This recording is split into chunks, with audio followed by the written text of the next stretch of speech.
अक्कलकोटपासून थोड्या अंतरावर एक गाव होतं. त्या गावात माधव नावाचा एक तरुण राहत होता.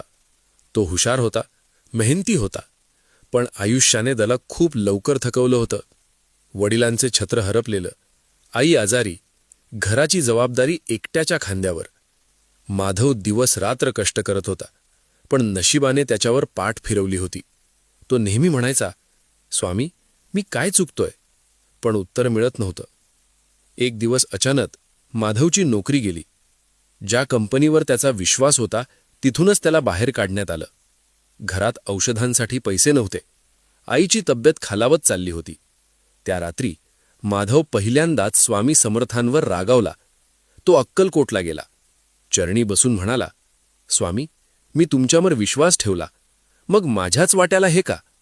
स्वामी समर्थ काहीच बोलले नाहीत, फक्त त्याच्याकडे पाहत राहिले. थोड्या वेळाने स्वामी म्हणाले, उद्या पहाटे जे तुझ्याकडे आहे ते सगळं दान कर. माधव हादरला.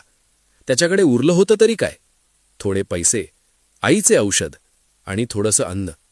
पण स्वामींच्या नजरेत काहीतरी वेगळंच होतं. माधव गप्प राहिला, डोकं झुकवलं आणि होकार दिला. दुसऱ्या दिवशी पहाटे माधवने एक गरीब कुटुंब पाहिलं. त्यांची परिस्थिती त्याच्याहूनही वाईट होती. त्याने स्वतःचं अन्न दिलं, थोडे पैसे दिले, औषधं दिली. मनात प्रश्न होता, आता माझं काय? पण ओठांवर एकच नाव होतं, स्वामी समर्थ. त्या दिवशी दुपारी माधवला अचानक एक फोन आला. एक जुना मित्र बोलत होता. तो म्हणाला, आपल्या गावात एक काम सुरू आहे, तुझं नाव सुचवलं गेलं आहे, आजच येऊ शकशील का? माधव विश्वासच ठेवू शकत नव्हता. त्याच दिवशी त्याला काम मिळालं, राहायला जागा मिळाली, आईच्या उपचारांची सोय झाली. काही दिवसांनी माधव आईला घेऊन पुन्हा अक्कलकोटला गेला.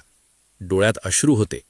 तो म्हणाला, स्वामी, मी सगळं गमावल्यासारखं वाटलं, पण तुम्ही सगळं परत दिलत.